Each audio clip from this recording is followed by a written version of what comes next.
किया है मौत और किया होगा मरने के बाद, और रूह कौन निकलेगा, और किया है कब्र का सवाल और जवाब। मेरे प्यारे अजीज दोस्तों, मुसलमान भाइयों और बहनों, आज की वीडियो में हम इसी के ऊपर बात करने वाले हैं। आपसे गुजारिश है वीडियो को पूरा जरूर देखें। अस्सलामु अलैकुम व रहमतुल्लाहि व बरकातहू। मेरे प्यारे भाइयों और बहनों, मौत एक सच्चाई है जिसे कोई इनकार नहीं कर सकता। यह वह हकीकत है जो हर इंसान के साथ पेश आएगी, चाहे वह अमीर हो या गरीब, छोटा हो या बड़ा। कुरान में भी फरमाया गया है, हर जानदार को मौत का मजा चखना है। सूरह आले इमरान 150। आज की इस वीडियो में हम आपको मौत से लेकर कब्र तक की पूरी हकीकत बताएंगे, जिसे सुनकर आपका ईमान ताजा हो जाएगा। आपसे गुजारिश है कि इस वीडियो को आखिर तक देखें और इसे अपने दोस्तों और घर वालों के साथ जरूर शेयर करें। मौत का वक्त और रूह निकालने का तरीका। जब इंसान की जिंदगी का वक्त पूरा हो जाता है तो अल्लाह के हुक्म से हजरत इजराइल अलैहिस्सलाम उसकी रूह निकालने आते हैं। उस वक्त मरने वाले को अपने चारों तरफ फरिश्ते ही फरिश्ते नजर आते हैं। मुसलमान की रूह, अगर मरने वाला मुसलमान होता है तो रहमत के फरिश्ते उसके पास आते हैं।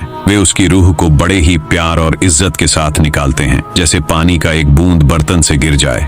काफिर की रूह, लेकिन अगर वह काफिर होता है तो अजाब के फरिश्ते आते हैं। वे उसकी रूह को बड़ी सख्ती और दर्द के साथ खींचते हैं। कुरान में इसका जिक्र इस तरह है, और अगर तुम देख सकते जब फरिश्ते काफिरों की रूहें निकालते हैं, उनके चेहरों और पीठों पर मारते हैं और कहते हैं चखो जलने का मजा। सूरह अल अनफाल 50। रूह का सफर। मौत के बाद रूह का सफर शुरू होता है। मुसलमान की रूह को जन्नत की खुशबू से भरे कपड़ों में लपेटकर 7 आसमानों से गुजारा जाता है। हर आसमान के फरिश्ते उससे पूछते हैं यह कौन नेक बंदा है, और उसकी तारीफ करते हैं। फिर उसे आलम बरज़ख में आराम की जगह दी जाती है। वहीं काफिर की रूह को सख्त कपड़ों में लपेटा जाता है। उसे जन्नत के दरवाजों पर ले जाया जाता है, लेकिन हर दरवाजे पर उसके लिए मना कर दिया जाता है। फिर उसे सिज्जीन में डाल दिया जाता है, जहां वह कयामत तक अजाब सहती है। कब्र का हाल और सवाल जवाब। जब इंसान को दफनाया जाता है और लोग वहां से चले जाते हैं तो मुनकर और नकीर नाम के 2 फरिश्ते जमीन को चीरते हुए आते हैं। उनकी शक्लें डरावनी होती हैं। वे 3 सवाल करते हैं। 1 मन रब्बू का,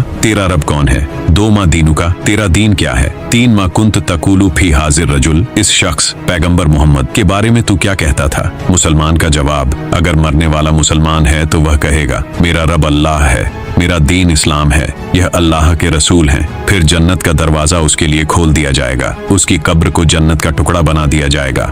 फरिश्ते उसे आराम करने के लिए कहेंगे। काफिर का हाल, लेकिन अगर वह काफिर है तो वह कहेगा मुझे नहीं पता, या मैंने लोगों को जो कहते सुना वही कहता रहा। फिर उसके लिए अजाब शुरू हो जाएगा। इस्लाम में कब्र के अजाब और सवाब की सच्चाई को कुरान और हदीस में जगह जगह बताया गया है। मुसलमानों का सवाब। नेक मुसलमान को उसकी कब्र में सुकून और राहत दी जाती है। उसे जन्नत की खुशबू और ठंडी हवा मिलती रहती है। गुनाहगार मुसलमान का हाल। जो मुसलमान गुनाहगार होता है उसे उसके गुनाहों के मुताबिक सजा दी जाती है, लेकिन अल्लाह की रहमत, दुआएं और नेकियों की वजह से उसका अजाब खत्म हो सकता है। काफिर का अजाब। काफिर को कब्र में तरह तरह के अजाब दिए जाते हैं। उसकी कब्र आग से भर दी जाती है। फरिश्ते उसे लोहे के बड़े बड़े हथौड़ों से मारते हैं। सांप और बिच्छू उसे काटते हैं। रूह और बदन का रिश्ता। मौत के बाद रूह आलम बरज़ख में रहती है, लेकिन उसका अपने बदन से एक खास रिश्ता बना रहता है। यही वजह है कि अगर कब्र में किसी को सजा या आराम दिया जाता है तो उसका असर रूह पर भी होता है। कयामत के दिन का हश्र। कुरान में फरमाया गया है कि कयामत के दिन